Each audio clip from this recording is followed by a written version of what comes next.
इस वीडियो में एक अजीब सा रहस्य बताया है जिससे आप अपने अवचेतन मन की शक्ति को इस्तेमाल करके जिंदगी की बड़ी से बड़ी कठिन सफलता आसानी से प्राप्त कर सकते हैं।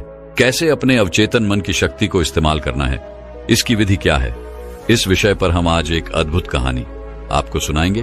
तो चलिए कहानी की शुरुआत करते हैं। दोस्तों, हमारा जो चेतन मन होता है उससे करीब 9 गुना अधिक ताकतवर हमारा अचेतन मन होता है।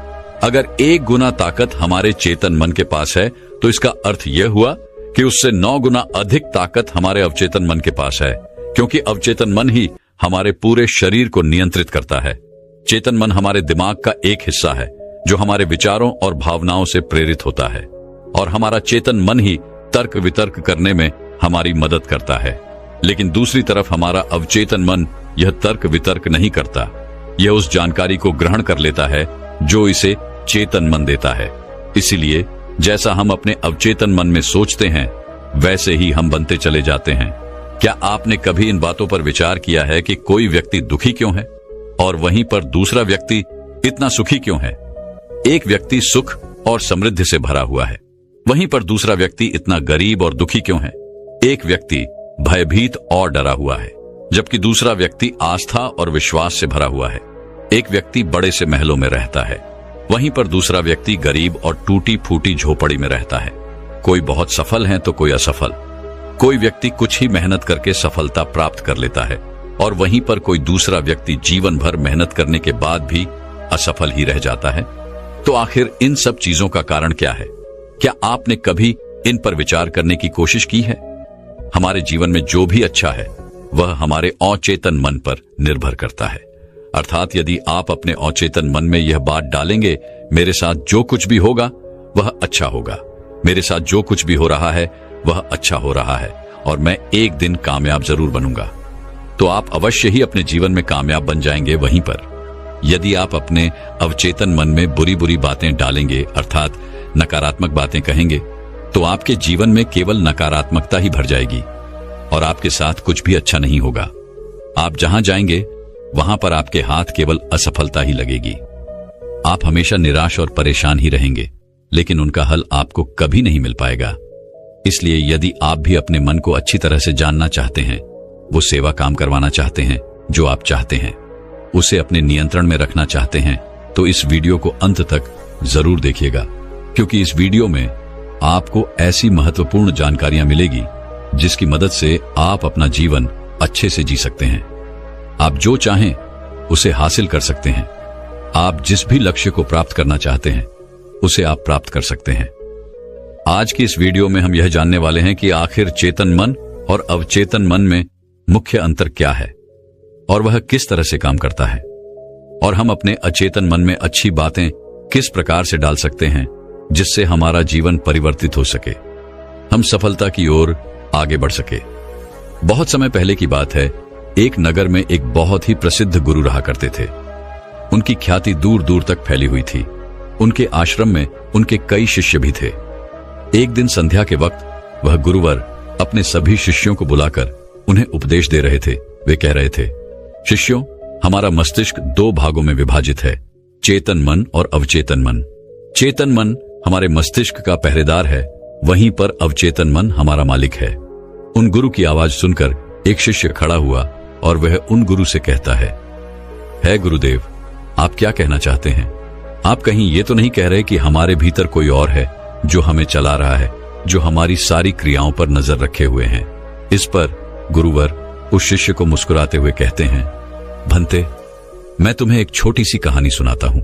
इस कहानी में तुम्हें तुम्हारे सवालों का जवाब मिल जाएगा। इस कहानी को ध्यानपूर्वक सुनना और इसे समझने का प्रयास करना। आगे गुरुवर कहानी बताते हुए कहते हैं, बहुत समय पहले की बात है। एक नगर में एक बहुत ही धनी सेठ रहा करता था और उसकी एक बड़ी सी हवेली भी थी।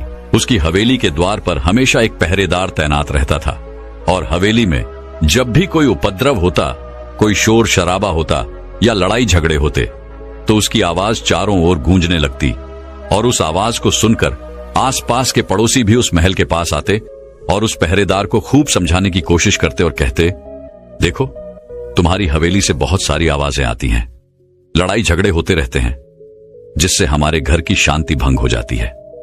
कृपया करके लड़ाई झगड़े को बंद करो। आखिर इस शोर शराबे में क्या रखा हुआ है?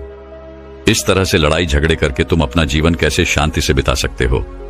इस पर वह पहरेदार जवाब देते हुए कहता है, देखो भाई, मैं जानता हूं कि लड़ाई झगड़े करना बुरी बात है, शोर शराबा करना बुरी बात है, लेकिन मैं क्या करूं?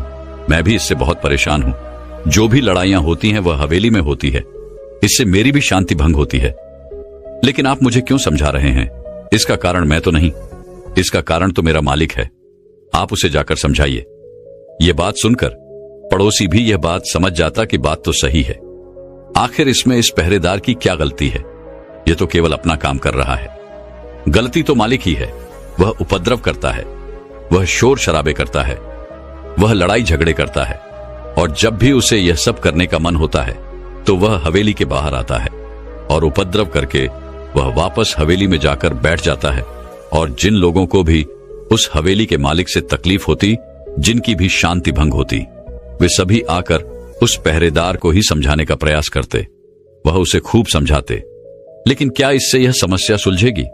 इस प्रश्न के साथ गुरुवर अपने शिष्य से कहते हैं, तुम ही बताओ इसका क्या समाधान है?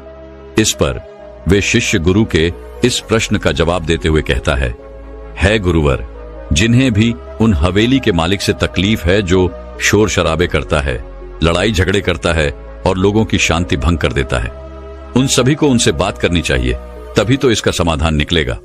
भला पहरेदार की इसमें क्या गलती है? वह तो केवल अपना काम कर रहा है और वह उससे ज्यादा कर भी क्या सकता है? उसके हाथों में तो और कुछ भी नहीं।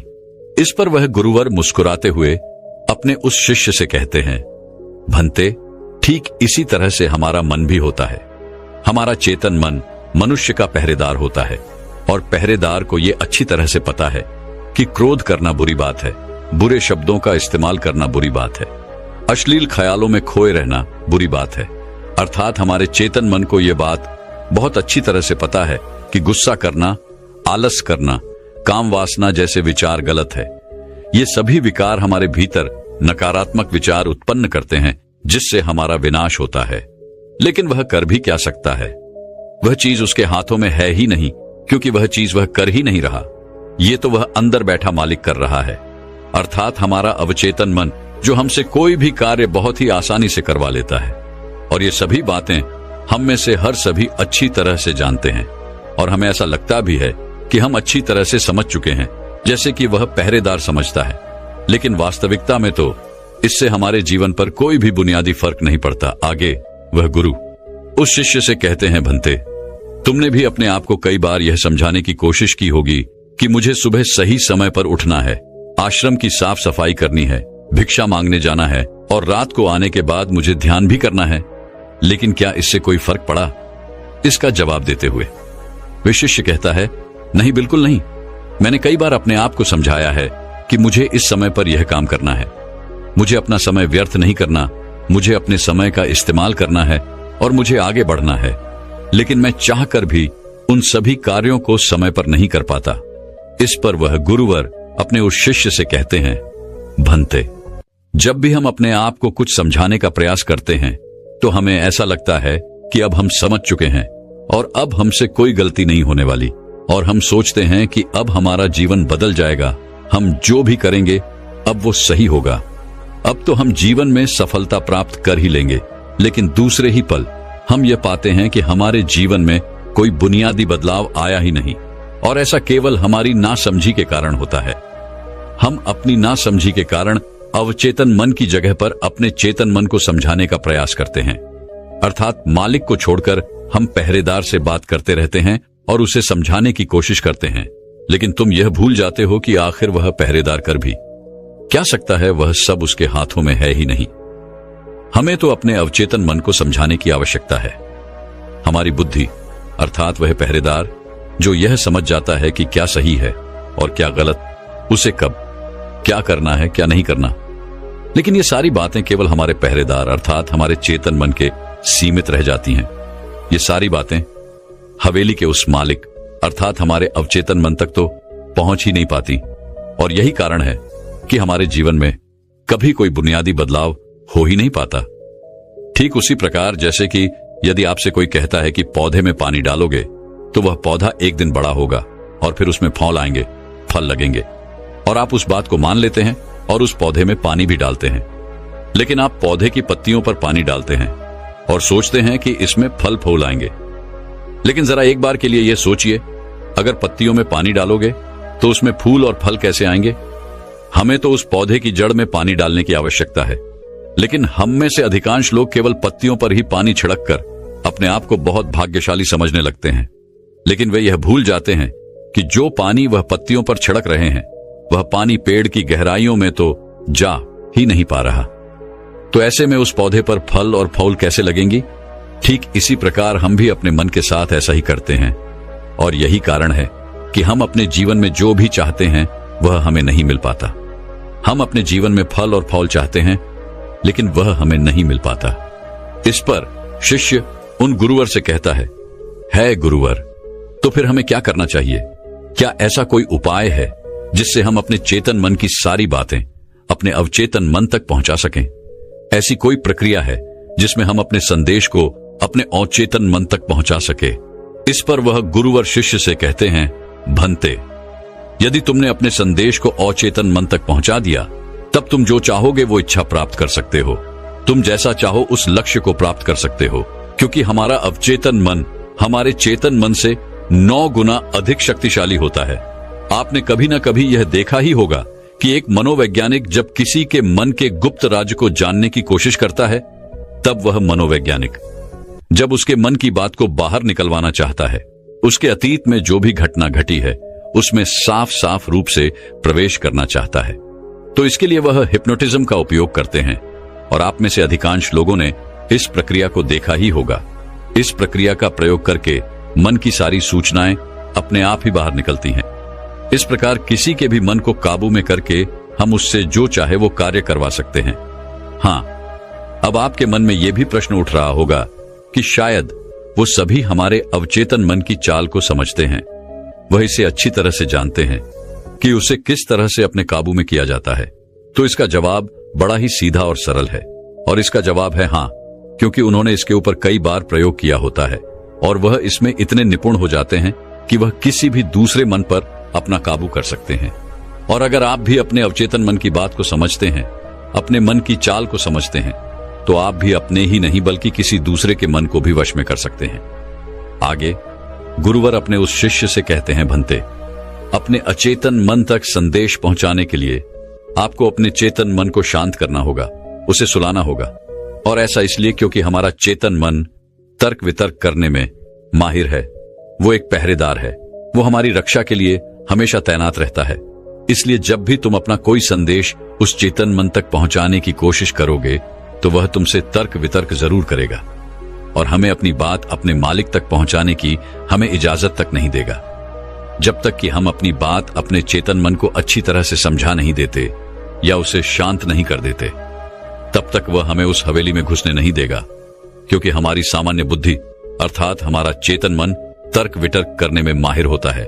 और यही कारण है कि हम में से अधिकांश लोग अपने अचेतन मन तक एक साफ और स्पष्ट संदेश पहुंचा ही नहीं पाते, और इसी कारण हम अपने अचेतन मन को भी अच्छी तरह से समझ नहीं पाते।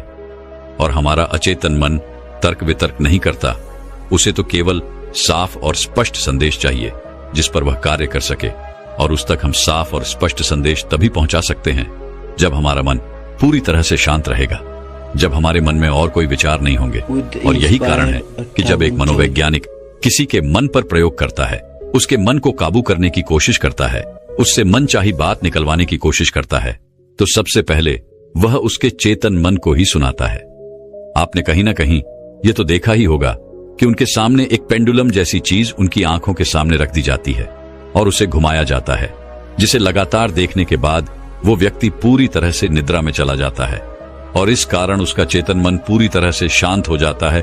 और जब उसका पहरेदार पूरी तरह से सो जाता है और उसके पास तर्क वितर्क करने के लिए कोई नहीं बचता, तब वह वैज्ञानिक आसानी से उस हवेली में जाता है और उस मालिक से जी भर के बातें करता है।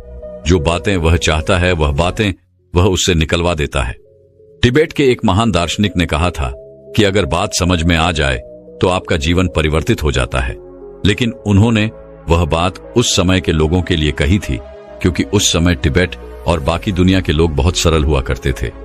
उनका मन बहुत साफ हुआ करता था और उनको जो भी बातें बताई जाती थी वह उन बातों को बड़ी शांतिपूर्वक सुनते और समझते थे। उस समय कोई भी तर्क वितर्क नहीं करता था, और जब कोई व्यक्ति तर्क वितर्क करने में माहिर होता था तो वह उसे तर्क वितर्क करने देते और शांति से केवल उसकी बातें सुनते। जब तक कि व्यक्ति तर्क अभितर्क वितर्क करके थक न जाए तो वह गुरु के पास वापस आता है और उनसे कहता है गुरुवर, मैं अब तर्क वितर्क करके थक चुका हूं, लेकिन उससे मुझे कुछ भी हासिल नहीं हुआ। कृपया करके अपना कोई मार्ग बताइए। आप मुझे अपने तरीके से समझाए, अब मैं उसमें कोई भी अवरोध उत्पन्न नहीं करूंगा। ठीक इसी प्रकार से हमारी बुद्धि भी काम करती है। जब हमारा मस्तिष्क तर्क वितर्क करके थक जाता है तब उसे इस बात का एहसास होता है कि तर्क वितर्क करके उसे कुछ भी हासिल नहीं होने वाला, और उस समय तक उसे कुछ भी समझ में नहीं आएगा। दोस्तों, महात्मा बुद्ध अपनी बातों को 3 बार दोहराया करते थे, और यदि कोई बात आपसे 3 बार कही जाए तो क्या आप उस बात को सुन पाएंगे? मान लीजिए आप किसी चिकित्सक के पास जाते हैं और वह चिकित्सक आपसे 1 बार कहता है कि आप ठीक हैं, आपको कुछ नहीं हुआ, तो ये बात आप सुन लेते हैं और आपको यह बात समझ में आ जाती है कि मैं ठीक हूं और मुझे कुछ भी नहीं हुआ। लेकिन अगर वही चिकित्सक आपसे बार बार वही बात कहे, बार बार वह वही बात दोहराए, तो क्या आपको क्रोध नहीं आएगा? आप यही कहेंगे कि हाँ, मुझे वह बात समझ में आ चुकी है। आप बार बार एक ही बात क्यों दोहरा रहे हैं? मैं समझ चुका हूं कि मैं बीमार नहीं हूं और मुझे कुछ नहीं हुआ, तो इसको बार बार दोहराने से क्या फायदा? लेकिन वास्तविकता तो यह है कि जब हम किसी बात को बार बार दोहराते हैं तो उससे हमारा चेतन मन ऊब जाता है, और बार बार उस बात को सुनने से हमारा चेतन मन उस बात पर ध्यान नहीं देता। और यही वह वक्त होता है जब हमारी बात हमारे अवचेतन मन तक पहुंचती है, और जब आपकी बात आपके अवचेतन मन तक पहुंच जाए तो यकीन मानिए कि तब कुछ भी संभव है। फिर चाहे आप कोई अपने जीवन में बड़ा लक्ष्य प्राप्त करना चाहते हो या फिर अपना स्वास्थ्य सुधारना चाहते हो, सब कुछ संभव हो जाएगा। दोस्तों, आपने कभी ना कभी यह किस्सा तो सुना ही होगा। एक प्लेन क्रैश हो गया था और उस प्लेन का जो पायलट था उसकी प्लेन से गिरने की वजह से शरीर की सारी हड्डियां टूट चुकी थी, और जब उसे अस्पताल में भर्ती किया गया तो उसे हिला डुला भी नहीं जा रहा था। डॉक्टरों ने भी यह जवाब दे दिया था कि तुम ठीक नहीं हो सकती और तुम्हारी हड्डियों को फिर से जोड़ पाना लगभग नामुमकिन है। लेकिन वह व्यक्ति जीना चाहता था। उसने अपने अवचेतन मन में जबरदस्ती यह बात डाली कि मैं ठीक हो सकता हूं, मैं ठीक हो सकता हूं, और यकीन मानिए कि वह व्यक्ति सच कुछ ठीक हो गया। वह अपने पैरों पर चलकर अपने घर गया। ऐसा केवल हमारे अचेतन मन की शक्तियों के कारण होता है। जब हम कुछ ठान लेते हैं और अपने अचेतन मन को एक स्पष्ट और साफ संदेश देते हैं तो हमारा अचेतन मन हमसे कुछ ऐसे कार्य करवाने लगता है कि हमारे लिए सब कुछ मुमकिन हो जाता है। फिर चाहे वह जीवन में कोई बड़ा से बड़ा लक्ष्य प्राप्त करना हो या फिर अपने स्वास्थ्य को सुधारना हो। और पुराने जमाने में यह बहुत सरल हुआ करता था, क्योंकि उस समय लोग तर्क वितर्क नहीं किया करते थे, और जो भी उसे कहा जाता था वह उसे बहुत गहन ध्यान के साथ सुनते थे और समझते थे। लेकिन आजकल के तथाकथित बुद्धिमान लोग वे सभी इन सभी बातों को अंधविश्वास कहते हैं। लेकिन यह भी एक वास्तविकता है कि जैसा आप खुद से कहते हैं वैसा ही आप अंदर से बनते चले जाते हैं। आप अंदर से उतने ही अशांत होने लगते हैं, और जो व्यक्ति अपने मन की बकबक को शांत कर पाता है वही शांति को प्राप्त कर पाता है। हमारी जो बुद्धिमानी है वही हमारे अचेतन मन का एक रूप होती है। हमारा चेतन मन हमें कोई भी नई चीज सीखने में हमारी मदद करता है। जैसे यदि आप कोई नई भाषा सीखना चाहते हैं या फिर आप कोई नई टेक्निक सीखना चाहते हैं तो इसमें हमारा चेतन मन हमारी बहुत मदद करता है। लेकिन जब बात आती है भावनाओं की, अर्थात क्रोध, कामना, आलस इत्यादि, जो कि हमारे अचेतन मन का हिस्सा होते हैं, उन्हें हमें सीखना नहीं पड़ता, वह तो हमारे अंदर पहले से ही मौजूद है। क्या आपने कभी एक पल के लिए यह सोचा है कि क्या आपने कभी ग्रोथ सीखा है? क्या आपने कभी काम वासना सीखी है? क्या आपने कभी आलस सीखा है? यदि आपको बचपन से ही किसी ऐसी जगह पर रखा जाए जहां पर कोई भी व्यक्ति ना हो, कोई भी इंसान ना हो, तब भी आपके भीतर ये सारे गुण आ ही जाएंगे, क्योंकि इसमें तो सिर्फ और सिर्फ हमारे अचेतन मन का ही काम है। यानी कि वह चीजें जो प्रकृति ने हमें पहले से ही दी है, और वह सिर्फ हमारे अवचेतन मन के माध्यम से ही भरी जाती है, क्योंकि हमारा अचेतन मन कभी विरोध नहीं करता। क्या आपने कभी इस बात पर भी गौर किया है कि जो इस दुनिया में बाहरी चीजें हैं उसे आप सीख सकते हैं, लेकिन जहां बात आती है हमारे भीतर की, अर्थात ग्रोथ को ना करने वाली सीख की, तो आप उस सीख को नहीं सीख पाते। मान लो अगर आपको घड़ी सीखना है तो उसके बारे में हमारे अचेतन मन को कुछ नहीं पता होता, लेकिन वहीं पर यदि कोई आपसे यह कहे कि 5 और 5 10 होते हैं, तो यह बात आपके अचेतन मन को अच्छी तरह से समझ में आ जाती है, क्योंकि आपका अचेतन मन विरोध नहीं करता और उसे एक साफ और स्पष्ट संदेश भी मिल रहा है। इसलिए हमें अपने अवचेतन मन तक साफ और स्पष्ट संदेश भेजने की आवश्यकता होती है, और यह तभी संभव है जब हमारा चेतन मन इसके आड़े ना आए। तभी वह शिष्य उन गुरुवर से कहता है गुरुवर, आखिर हम अपने अवचेतन मन को साफ और स्पष्ट संदेश क्यों नहीं भेज पाते? आखिर इसका क्या कारण है? इसका जवाब देते हुए वे गुरु शिष्य से कहते हैं, भंते, इसका पहला कारण यह है कि जब भी हम अपने अवचेतन मन में कोई सूचना पहुंचाने की कोशिश करते हैं तो हमारा चेतन मन पहले उससे तर्क वितर्क करता है। वह यह सोचता है कि इस जानकारी से हमें लाभ होगा या हानि, और जब तक हम अपनी सूचना को सही और साफ स्वस्थ तौर पर अपने अवचेतन मन तक नहीं पहुंचा पाते, तब तक वो हमारे लिए काम नहीं कर सकती है।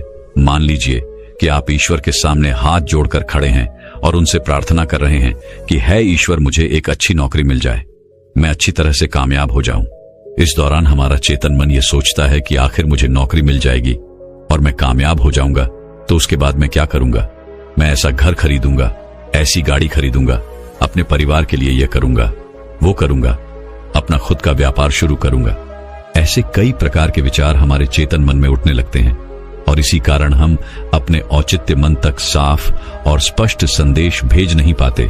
और इसीलिए कहा जाता है कि ध्यान हमारे मन को शांत कर देता है, और शांतपन में जो भी बातें डाली जाती हैं वो सीधे हमारे अवचेतन मन तक पहुंचती हैं, जिससे हम सब कुछ हासिल कर सकते हैं।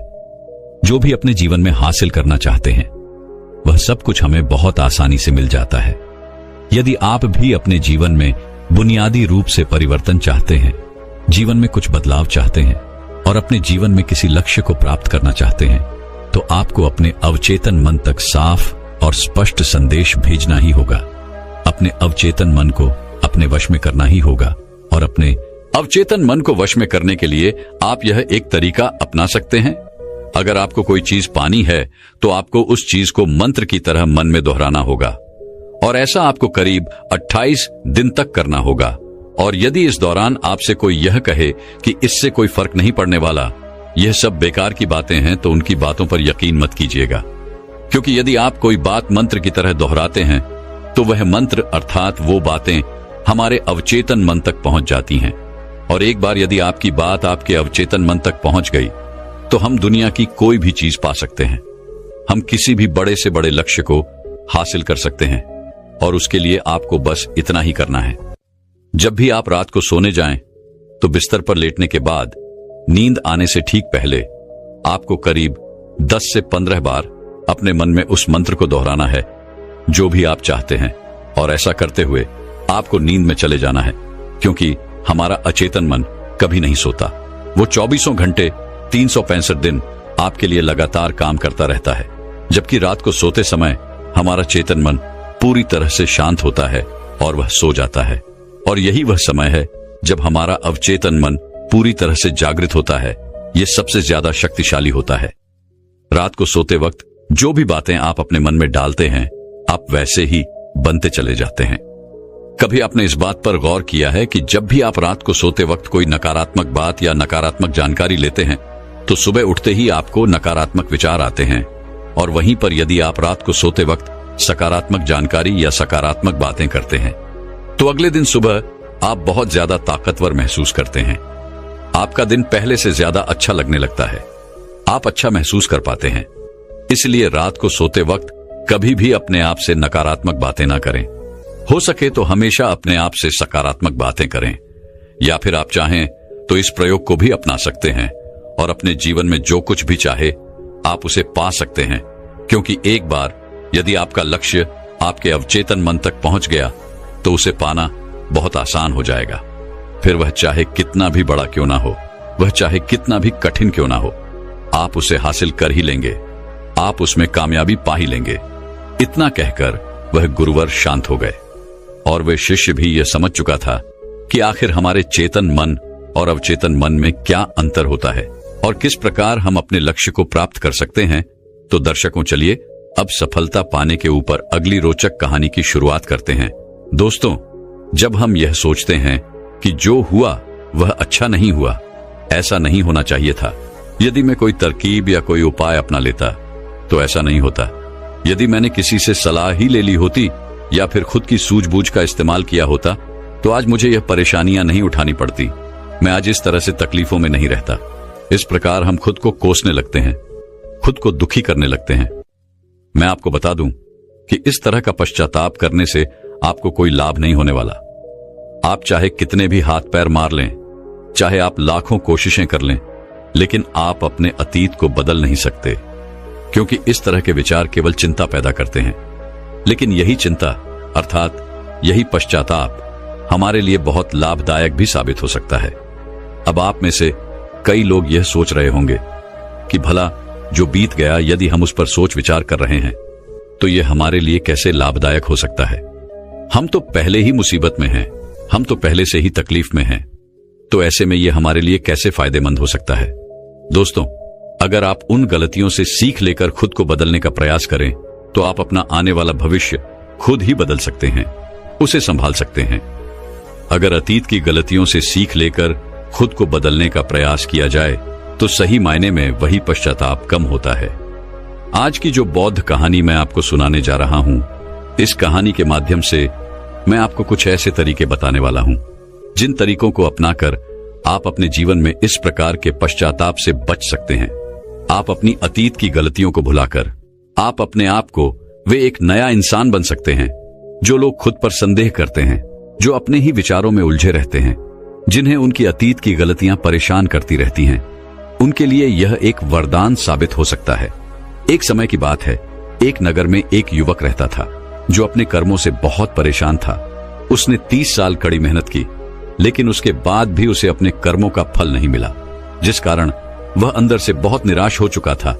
वह अंदर से पूरी तरह से टूट चुका था, जिस कारण उसने संन्यास ग्रहण कर लिया। उसने सोचा कि मैं अपने संसारी जीवन में तो कुछ न कर सका, लेकिन मैं अपने सन्यासी जीवन में अवश्य कुछ न कुछ प्राप्त करके ही रहूंगा। मैं सत्य की खोज किसी भी कीमत पर करके ही रहूंगा। देखते ही देखते करीब 5 वर्ष बीत गए, लेकिन अब तक उसका अपने मन पर कोई नियंत्रण नहीं था।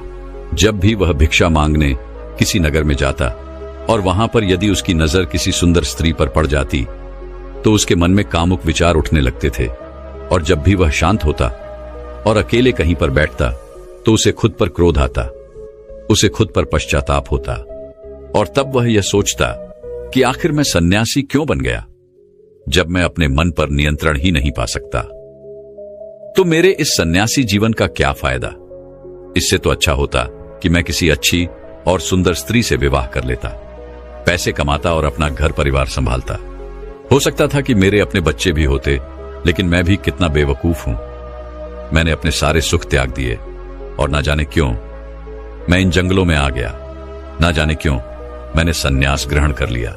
इसी प्रकार के कई सारे विचार उसके मन में उठने लगे थे, और इन्हीं विचारों के कारण उसके मन में नकारात्मकता पैदा होने लगी थी, जिस कारण वह छोटी छोटी बातों पर क्रोधित हो जाता।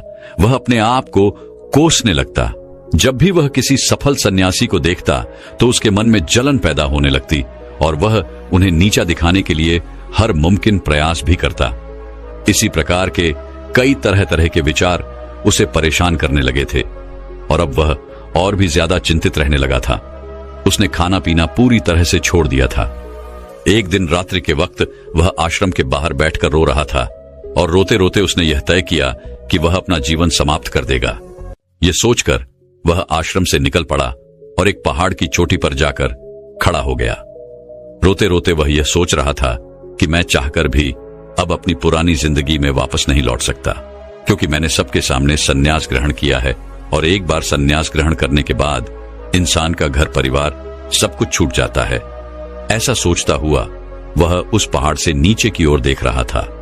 उसकी आंखों से आंसू बह रहे थे, लेकिन अब भी उसके मन में तरह तरह के विचार उत्पन्न हो रहे थे। वह अब भी यही सोच रहा था कि यदि मैंने अपने जीवन में सही निर्णय लिए होते तो आज मुझे ये दिन न देखना पड़ता। रोते हुए अपने कदम आगे बढ़ाने ही वाला था कि तभी उसे एक आवाज सुनाई दी।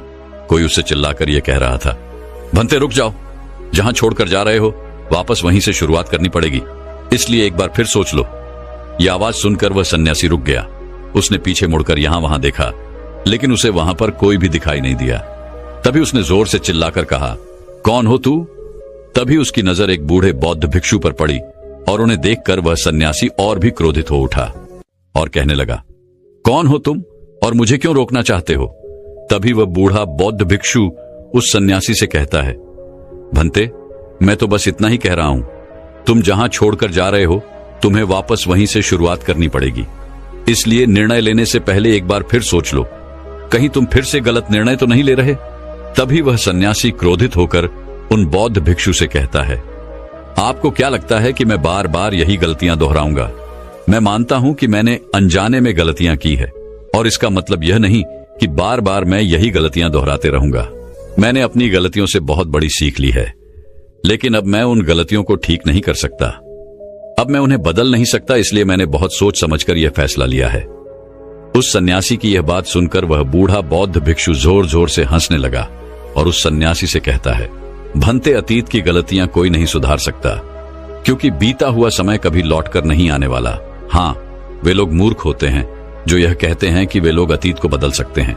उनसे बड़ा अज्ञानी इस दुनिया में दूसरा और कोई नहीं हो सकता, क्योंकि जब तुम समय को वापस नहीं मोड़ सकते तो तुम अपनी अतीत की गलतियों को भला कैसे बदल सकते हो? लेकिन जो लोग समझदार हैं, जो लोग ज्ञानी हैं, वे लोग यह बात बहुत अच्छी तरह से जानते हैं कि जीवन में गलतियां करना कितना जरूरी होता है। गलतियों के कारण ही तो हम सीख पाते हैं, अपनी गलतियों से समझ पाते हैं और अपने भविष्य को बेहतर बना पाते हैं। आगे वह बूढ़ा बौद्ध भिक्षु उस सन्यासी से कहता है, भंते, जब तक तुम्हें खुद की कमियों का ही पता नहीं होगा तब तक तुम अपने आप को बेहतर कैसे बना सकते हो? और हमारी कमियां तो सिर्फ हमारी गलतियों से ही पता चलती हैं। आगे वह बूढ़ा बहुत भिक्षु उस सन्यासी से कहता है, बहती है, हर माता पिता अपने बच्चों को बड़े ही लाड़ प्यार से पालते हैं। वह उन पर कभी कोई आंच नहीं आने देना चाहते। वह यह नहीं चाहते कि उनका बेटा कभी कोई गलतियां करे और उसे कोई तकलीफ हो, लेकिन वह यह भूल जाते हैं कि जीवन एक युद्ध का मैदान है जहां हम खुद अपनी गलतियों से सीखते हैं और एक योद्धा बनते हैं। और जो यह सोचता है कि वह अपने जीवन में कभी कोई गलती ही नहीं करेगा, तो इसका अर्थ यह हुआ कि वह कभी भी जीवन के इस रण क्षेत्र में हिस्सा ही नहीं लेना चाहता। और जो कोई भी इस युद्ध में हिस्सा नहीं लेता, वह अपने जीवन में कभी कुछ नया नहीं कर पाता, ना ही वह अपने जीवन में कुछ सीख पाता है। वह तो केवल वही करता है जो उसे सिखाया गया है। और जो व्यक्ति इस युद्ध भूमि में हिस्सा लेता है, वह यह अच्छी तरह से जानता है कि उसे कई बार गिरना होगा, कई बार संभलना होगा, लेकिन उसे रुकना नहीं है, बल्कि उसे चलते रहना है, क्योंकि जीवन चलते रहने का नाम है। इस पर वह सन्यासी और भी क्रोधित हो उठता है और बौद्ध भिक्षु से कहता है, आखिर तुम कहना क्या चाहते हो? तुम इस तरह से मेरा समय व्यर्थ कर रहे हो। जो भी कहना है जल्दी कहो, अन्यथा अच्छा नहीं होगा। तभी वह बूढ़ा बौद्ध भिक्षु एक बार फिर मुस्कुराने लगा और उस सन्यासी से कहता है, भंते, आज मैं तुम्हें जीवन के ऐसे 5 तरीके बताने वाला हूं जिनका पालन करके तुम अपने अतीत की गलतियों को अपनी ताकत में बदल सकते हो। आगे वह बौद्ध भिक्षु उस सन्यासी से पूछते हैं, भंते, क्या तुम जानना चाहोगे कि वो 5 तरीके कौन से हैं? यदि तुम जानना चाहते हो तो इसके लिए तुम्हें भी मुझे एक वचन देना होगा। तभी वह सन्यासी कहता है, कैसा वचन? तभी वह बूढ़ा बौद्ध भिक्षु बड़े ही प्रेम से उस सन्यासी से कहता है, बस इतना ही कि तुम अपने मन से आत्महत्या का ख्याल निकाल दोगे। सिर्फ तभी मैं तुम्हें यह 5 बातें बताऊंगा, अन्यथा तुम अपने फैसले पर अटल रह सकते हो। लेकिन याद रखना कि जो गलतियां तुमने पहले दोहराई हैं, हो सकता है कि इस बार भी तुम वही गलती कर रहे हो। इतना कहकर वह बूढ़ा बौद्ध भिक्षु शांत हो गया और वह सन्यासी कुछ देर के लिए सोच विचार में पड़ गया। वह यह नहीं समझ रहा था कि वह क्या करे। यदि वह आत्महत्या करता है तो उसे वह 5 बातें नहीं पता चल पाएंगी, और यदि वह 5 बातें जानने के लिए जाता है तो उसे आत्महत्या का ख्याल मन से निकालना पड़ेगा। वह सन्यासी असमंजस में पड़ गया, लेकिन काफी देर सोच विचार करने के बाद आखिरकार उसने उस बूढ़े बौद्ध भिक्षु की बात मान ली और वह उन बूढ़े बौद्ध भिक्षु के पास पहुंचा और कहने लगा, कहिए, आप क्या कहना चाहते हैं? तभी वह बूढ़ा बौद्ध भिक्षु उस सन्यासी से पहली बात बताते हुए कहता है, भंते, सबसे पहले तो तुम यह जान लो कि अतीत में जो भी तुमसे गलतियां हुई है वह किसके कारण हुई, उसके पीछे का क्या कारण था, क्योंकि कोई भी गलती करने के पीछे कुछ मुख्य कारण अवश्य होते हैं। तुम्हें सबसे पहले उन कारणों को पहचानना होगा।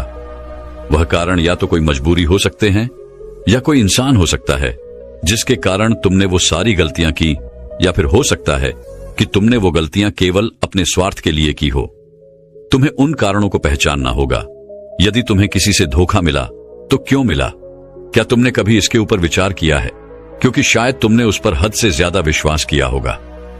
एक बार यदि तुमने उस कारण को पकड़ लिया और उसे जान लिया तो तुम यह समझ पाओगे कि तुमने कहां कमी रह गई, तुमने कहां पर गलती की, और एक बार यदि तुम अपनी गलती को समझ जाओगे तो तुम उसे सुधार भी सकते हो ताकि वैसी गलती भविष्य में तुमसे दोबारा ना घटे। आगे वह बूढ़ा बौद्ध भिक्षु उस सन्यासी से कहता है, गलतियां हमें दुख नहीं देती।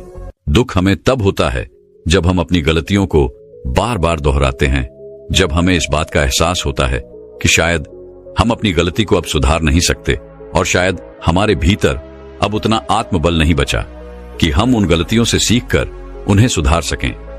जब हमें खुद पर संदेह होने लगता है, खुद पर संशय होने लगता है, तब हमें पीड़ा होती है। किंतु एक बार, केवल एक बार यदि तुम यह समझ जाओ कि गलती करके जब हम उससे सीख लेते हैं और उस गलती को सुधारने का हर मुमकिन प्रयास करते हैं तो हमारे भीतर एक विश्वास जाग उठता है और फिर हमें कभी कोई दुख नहीं परेशान करता।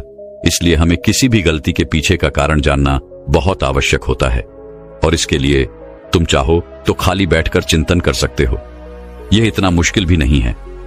एक बार अगर उस गलती के पीछे की वजह तुम्हें समझ में आ जाए तब दूसरा तरीका काम आता है। जब हम गलती के पीछे की वजह को जान जाते हैं, उसे समझ जाते हैं, तो उसके बाद हमें खुद से एक सवाल करना चाहिए, और वह सवाल यह है कि गलती करने से पहले हम कैसे इंसान थे, और यह गलती करने के बाद हमारे अंदर क्या परिवर्तन हुआ है। क्या हमने अपनी गलती से कोई सीख ली है या नहीं, और यदि सीख ली तो फिर हमने अपने बारे में क्या जाना। आगे वह बूढ़ा बौद्ध भिक्षु उस सन्यासी से कहता है, भंते, यदि तुम इस प्रकार खुद से सवाल करोगे तो तुम पाओगे कि तुम्हारे जीवन में कुछ नए अनुभव जुड़ गए हैं, और यह अनुभव ही तुम्हें आगे ले जाएंगे, क्योंकि यह जीवन में आगे बढ़ने के लिए तुम्हारी बहुत मदद करेंगे। तुमने देखा होगा कि जब किसी को जीवन में धोखा मिलता है तो अधिकांश लोग केवल यह सोचते हैं कि आखिर इसमें हमारी क्या गलती थी, लेकिन वह इस वास्तविकता को नहीं देख पाते कि आखिर तुम्हें धोखा मिला है तो क्यों मिला। क्योंकि आप एक संवेदनशील इंसान हैं, और जब आप ज्यादा संवेदनशील हो जाते हैं तो ऐसी स्थिति में आपकी संवेदनशीलता ही आपके धोखे का कारण बनती है, और यही आपकी गलती है। और जब आपको अपनी गलती के बारे में पता चल गया तो आपने यह भी सीख लिया कि आपकी गलती थी अधिक संवेदनशीलता। आपने अपने बारे में कुछ नया अनुभव प्राप्त किया। अगर तुम एक बार अपने बारे में निरीक्षण करना शुरू करोगे तो अपने बारे में तुम्हें बहुत सी अद्भुत बातें पता चलेंगी, और तब तुम खुद ही आश्चर्यचकित हो जाओगी, क्योंकि तुम खुद के बारे में और अधिक जानने लगोगे। इसलिए खुद का निरीक्षण करना अति आवश्यक है। आगे वह बूढ़ा बौद्ध भिक्षु उस सन्यासी से तीसरी आदत बताते हुए कहता है, तीसरे तरीके में हम खुद से संकल्प करते हैं। हम यह दृढ़ संकल्प बना लेते हैं कि हम भविष्य में दोबारा यह गलती नहीं दोहराने वाले। हाँ, हमसे कुछ नई गलतियां आवश्यक होंगी, लेकिन ये गलतियां हम जीवन में कभी नहीं दोहराएंगे। आगे वो बूढ़ा बहुत बिच्छू पोष सन्यासी से कहता है, बनते, इस संसार में 3 प्रकार के लोग होते हैं। एक वो जो दूसरों की गलतियों से सीखते हैं, दूसरे वो जो खुद की गलतियों से सीखते हैं, और तीसरे वो जो गलतियां करते ही रहते हैं लेकिन कभी अपनी गलतियों से सीख नहीं पाते। तुमने भिन्न भिन्न प्रकार की नदियों को तो देखा ही होगा। नदियों का अर्थ तभी निकलता है जब वो अलग अलग जगह से होकर गुजरती है। अगर वही नदी एक जगह पर ठहर जाए तो क्या वह नदी कहलाएगी? इसी प्रकार एक इंसान का जीवन भी नई नई गलतियां करने के लिए बना है। इसलिए एक बार जो तुमने गलती कर दी उसके लिए दृढ़ संकल्पित हो जाओ कि तुम जीवन में वो गलतियां कभी नहीं दोहराओगे। हाँ, हो सकता है कि तुमसे कोई नई गलतियां हो, लेकिन यदि तुम बार बार वही गलतियां दोहराते हो तो तुम मूर्ख हो, ऐसी अवस्था में तुम में और किसी जानवर में कोई फर्क नहीं रह जाएगा। आगे वह बौद्ध भिक्षु उस सन्यासी को चौथा तरीका बताते हुए कहते हैं, भंते, कई बार तो हमें पहले से ही अपनी गलतियों के होने का एहसास हो जाता है। गलतियां होने से पहले ही हमें उसका आभास हो जाता है कि हमसे गलतियां होने वाली हैं। इसलिए अगर गलती होने से पहले आपको एहसास हो रहा है तो आप बहुत खुशकिस्मत है और आप उस गलती को होने से रोक सकते हैं। आपने कभी न कभी इन संकेतों को महसूस किया होगा, क्योंकि यह ब्रह्मांड हमें संकेत देता है।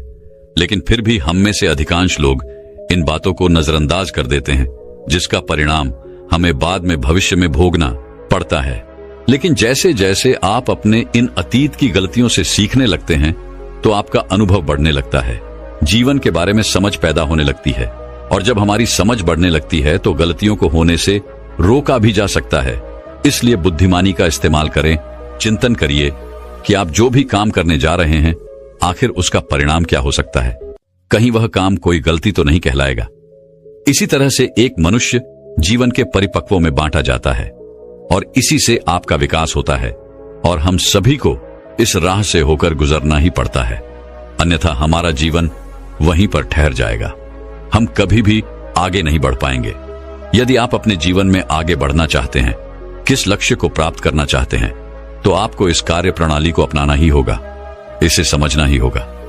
आगे वह बूढ़ा बौद्ध भिक्षु उस सन्यासी को आखिरी आदत बताते हुए कहते हैं, भंते, आखिरी और सबसे महत्वपूर्ण सीख, अगर तुम अपने अनुभव से एक इंसान बन चुके हो तो अब तुम दूसरों के लिए मार्गदर्शन का काम कर सकते हो। तुम दूसरों की राह में दीपक बनकर उन्हें रोशनी दिखा सकते हो, उन्हें उनकी राह पर आगे बढ़ा सकते हो, क्योंकि हम वैसे ही बन जाते हैं जैसा कि हम सोचते हैं। और जब आप खुद को बेहतर बनाने का प्रयास करेंगे तो आप देखते ही देखते बेहतर बनते चले जाएंगे, और ये प्रकृति भी आपका साथ देगी, आपकी सहायता करेगी। ब्रह्मांड आपको खुद ब खुद रास्ता दिखाएगा और तब आप मानव जाति का कल्याण करने के कार्य में लग जाते हैं। तब वह शास्त्रों में सबसे सर्वश्रेष्ठ कार्य माना जाता है। इससे श्रेष्ठ कार्य तो और कोई हो ही नहीं सकता। जो व्यक्ति समस्त जीव जंतुओं और मानव जाति के कल्याण के बारे में सोचता है, ऐसे लोग परमात्मा हो जाते हैं। ऐसे व्यक्तियों के मन में प्रेम, करुणा, दया जैसे अनेक भाव उत्पन्न होने लगते हैं, और परमात्मा करुणा और प्रेम का ही दूसरा नाम है। इतना कहकर वह बूढ़ा बौद्ध भिक्षु शांत हो गया, और उस सन्यासी को भी अपनी गलती का एहसास हो गया। अब उसकी आंखों में खुशी की आंसू थे। वह उन बौद्ध भिक्षु के चरणों में जा गिरा और उन बूढ़े बौद्ध भिक्षु से कहता है गुरुवर, ऐसा निर्मल और जीवन का सार्थक ज्ञान पाकर मैं धन्य हो गया। आपने जो कुछ भी मुझसे कहा है उसे मैं अपने जीवन में जरूर अपनाऊंगा, और मैं भी अपने जीवन को सार्थक बनाकर दिखाऊंगा। इतना कहकर उसने उन बौद्ध भिक्षु को प्रणाम किया और वापस अपने आश्रम लौट गया। दोस्तों, मैं उम्मीद करता हूं कि यह कहानी सुनने से आपके जीवन में अच्छे बदलाव आए होंगे। आपको इस वीडियो से क्या सीखने मिला, ये कमेंट करके जरूर बताएं, और अपने परिवार, दोस्तों या आपके करीबी इंसान के साथ ये कहानी शेयर करके उन्हें भी इस ज्ञान से परिचित करवाएं। बाकी अगर आपको यह वीडियो दिल से अच्छी लगी हो तभी इस वीडियो को लाइक कर देना, और आपने अब तक इस चैनल को सब्सक्राइब न किया हो तो चैनल को सब्सक्राइब भी जरूर कर देना। आपका हर दिन शुभ हो और खुशियों से आपका जीवन भरा रहे। धन्यवाद। नमो बुद्धाय।